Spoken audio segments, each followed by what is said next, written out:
ispaniškas posakis remover Roma con Santiago. Ką jis reiškia ir iš kur kilęs?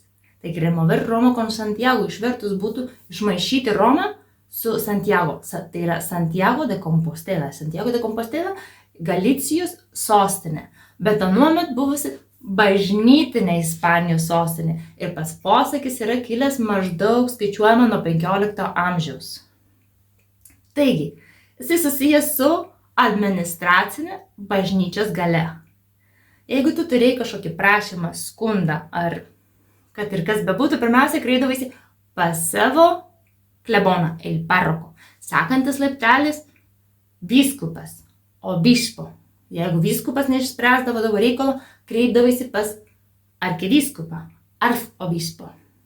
Paskutinis laiptas Ispanijoje buvo vykti į Santiago de Compostela ir prašyti, reikalauti savo teisių ar privilegijų. Jeigu ten jos nebūdavo pasiekiamos, belikdavo vykti į Romą.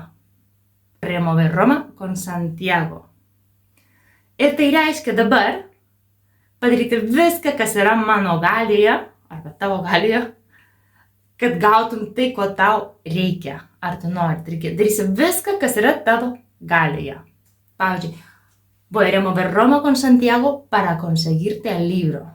Išmaišysiu visą Romą su Santiago, bet gausiu tau knygą. Arba išmaišysiu, kad galėčiau gauti tau knygą.